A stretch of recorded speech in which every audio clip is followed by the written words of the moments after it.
Hello, I'm David Hughes. Welcome to Your Perfect Body, the podcast of the Esoteric Teaching Community. Today's selection is an essay entitled, There is No Death. Kṛṣṇa spoke Bhagavad-gītā to convince Arjuna that he should assert his rightful claim to the throne of the Vedic Empire and chastise his unscrupulous relatives headed by Duryodhana. Arjuna's refusal to fight at first in the Battle of Kuruksetra was predicated on his understanding that killing his relatives would be against the principles of religion. Therefore, Kṛṣṇa's instructions to Arjuna begin with the eternality of the soul and the illusory nature of the material bodily conception of life. Natvevaham jatunasham natvam neme janadipaha nachaiva na bhavishyama sarve vayam ataparam. Never was there a time when I did not exist, nor you, nor all these kings, nor in the future shall any of us cease to be. Kṛṣṇa is trying to convince Arjuna that death does not take place for the soul. He says clearly, I myself, the Supreme Personality of Godhead, you, and all the other kings and soldiers who have assembled in this great battlefield are individual spirit souls. It is not a fact that we were ever non-existent at any time in the past. In the present, we are face to face, and we can see that we are existing as separate individuals. And in the future also, we shall exist individually, eternally. I am an individual person. You are an individual person, and he is an individual person. So I, you, and he or they, the first person, the second person, and the third person, have always been individuals, and this individuality continues eternally into the future. It is not that the soul will ever die, merge into another entity, or in any way lose his personality and individuality. Individuality of every living being is an eternal fact. In our daily life and experience, we see that everyone has their own opinion. You may not agree with me because you have your own individuality. Similarly, someone else may not agree with your thinking. So everyone has his or her own individuality.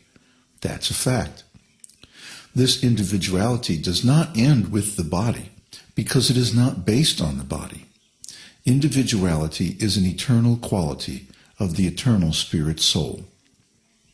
It is not a fact that the individuality of the soul is illusory or temporary.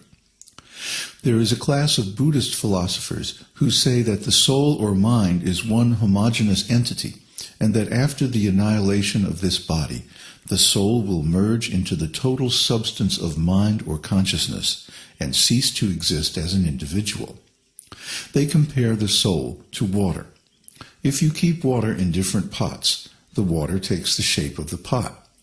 Similarly, they say that the body is like a pot and the soul is like water, and our individuality is because of the body. Then, at the time of death, when the soul is liberated from the body, it mixes with the totality of soul and its individuality is lost. Just like when a drop of water is taken from the sea and again put into the sea, it loses its identity. This theory ignores the ontological fact that since the soul is eternal, the qualities of the soul are also eternal and unchangeable. Just like water is always wet, the soul is always conscious, personal, and individual. Just like you cannot remove wetness from water, You cannot remove these qualities from the soul. So here Lord Kṛṣṇa says that myself, yourself, and all others who have come here are eternal individuals. There were about 60 million kings and warriors assembled in that battle. It was not a small fight. Actually, that Battle of Kuruksetra was a world war, because all the kings of the world joined either Arjuna's side or Duryodhana's side. So it was a great assembly of all the world's kings and their armies. And except for the 5 Pandavas and Kṛṣṇa, all of them would die, and this worldwide Vedic dynasty of kings would never recover. There would be no powerful kings left to protect the people against the influence of Kali Yuga. Now, just before the beginning of this great and epical battle, Kṛṣṇa says that myself, yourself, and all these persons who have assembled here are individuals. They were individuals in the past, they're individuals now, and they will continue to be individuals even after the annihilation of this body. So, how to understand these two theories? The impersonal theory says that after liberation, all these souls will become one. Just like if you put so many drops of water into the sea, they merge together into the ocean and become one entity. But Lord Kṛṣṇa says that no, they keep their individuality. They do not mix. Well, let's use reason. If we perform historical research, inquire into the most ancient writings of humankind, we find that all people in the ancient past were individuals. There is no history of any people who ever existed who were not individuals. And at the present time, we directly experience that all people are individuals.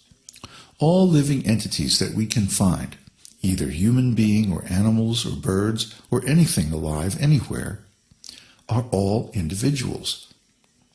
Each and every one is a unique and separate individual.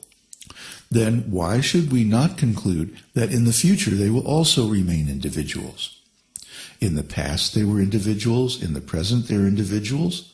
So why not conclude that in future they'll also remain individuals?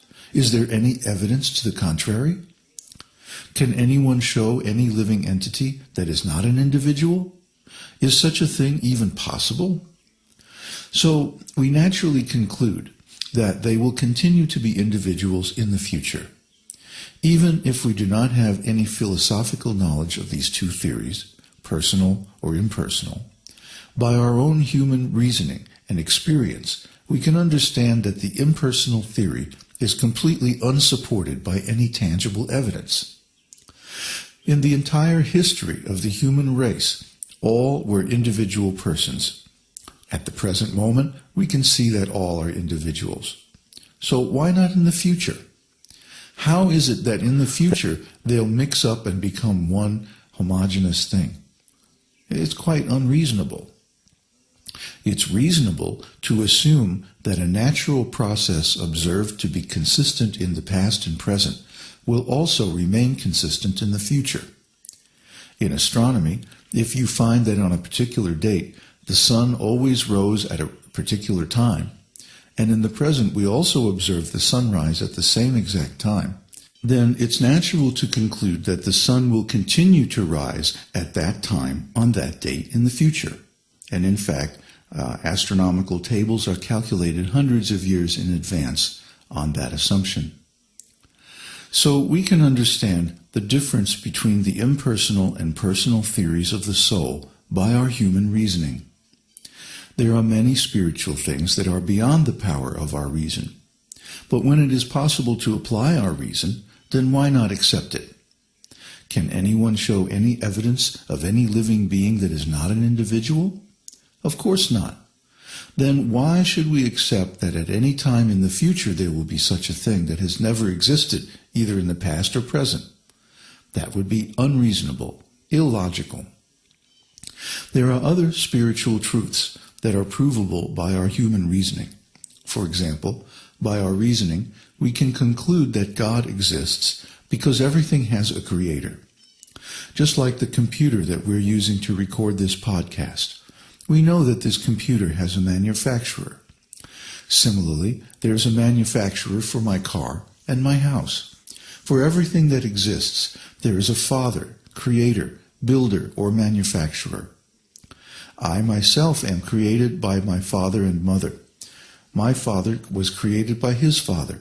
And if we keep on reasoning in this way, naturally we can conclude that there is one original creator of this whole cosmic situation, the whole material universe. This is simple reasoning. It is not very hard to follow or understand. However, there are things, many things,